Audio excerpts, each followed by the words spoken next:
okusingira ddala omutwe n'ekifuba. Francis Sebbula ngono yaliko ssente wa division ya Kimanya Kabonera tumusanze mu maka ge ng'apookya oluvannyuma lw'okkubwa emiggo n'egifikawo ne gikwata ettaka.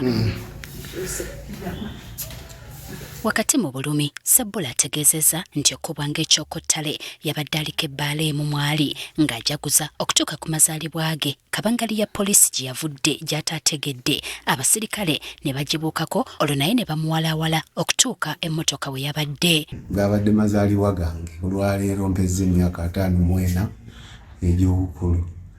So bwe nabadde awo essaawa nga zigenda kuwera 6 nenzikirako mu ka trading center nentulako mu kabaala essaawa 6 zensange nga wendi mazaalibwa gange nga ndi Bweru.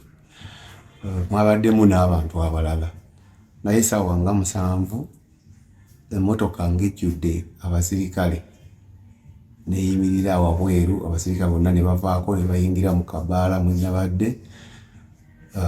Bayingira mu kabaala ne baŋŋamba situka tukwagala. Nimbabuuza nakoze eki era mmwe baani munne yanjulire munjagaza ki.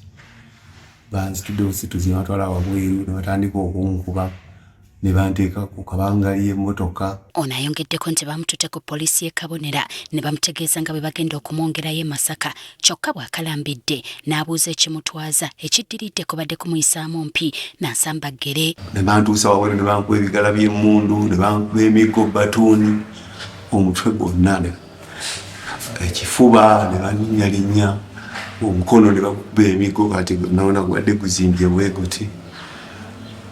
Naye era nennemwa neŋŋaana okulinnya mu mmotoka okuntwala e Masaka kati ndowooza balabye bankubye nnyo kwe kunsitula ne banteeka ne bansuula awo ku poliisi. Ono alumiriza nti ekyamukubizza mpalana za byabufuzi bw'atyo n'asaba bakuumaddembe okubaleka beetaaye bawagire abo be baagala. Tukimanyi nti okuteekawo okulonda kitegeeza nti abantu ab'enjawulo bajja kujja beesimbewo ate buli muntu abeera n'eddembe okuwagira omuntu gw'ayagala.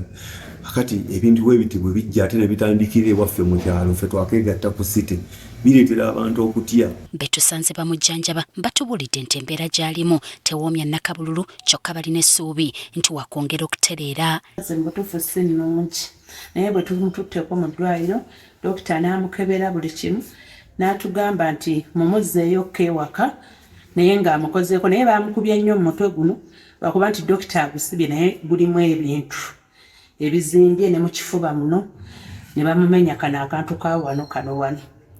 Dokita abikebedde naye atuwadde obujjanjabi n'atugamba mumuzzeeyokko ewaka tugenda muzzaayo enkyera mu ddwaliro. Deo Bisaati omukulembeze mu kibiina ki NUP e Masaka ategeezezza nti embeera eno yalibanga yeekuusa ku byabufuzi kuba baasooka kubakana nagwa kubayuliza bipande ate nga ne bannaabwe bangi bagombeddwamu obwala awatali musango. Kyokka n'okutiisibwatiisibwa kungi kuzze nga kwogerebwa abantu abamu tujja basiba tujja kubakola batya mwali badde mu bivaako mwali badde mu bivaamu naye ffe tubagamba tetugenda kuva ku nsonga eno.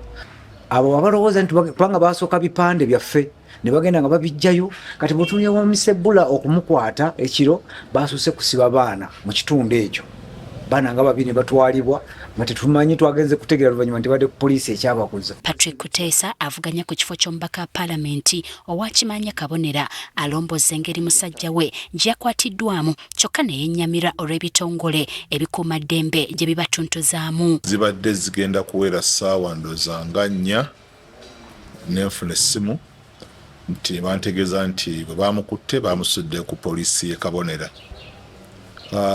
Naye envumirira ne sekuvumirira yenna ebitongole ebikuumaddembe olw'obukambwe n'obutali bukugu ebikozesa mu kukwata abantu abatalina musango. Okubeera mu by'obufuzi si musango. Wabula omwogezi wa poliisi mu bbendobendo ly'e Masaka Twaha Kasirye ategeezezza nti Sebbula yatwaliddwa lwa kukuba abasirikale ng'abagaana okukola ekikwekweto mu kitundu mwawangaalira. Ngera kino kyabaddewo kiri ekikesezza olwaleero nga 28 12/2025 kyalo ekimanyiddwa nga Kyajjubira mu Kimanya Kabonera division. Abasirikale abalumiziddwa kuliko omusirikale afamanyiddwa nga Oketa Youth Alfred saako ne Hilashi Nicholas nga bano bakubiddwa bubi nnyo era bali mu kunyiga biwundu. Gano amaviivi gano bangakubye gannuma.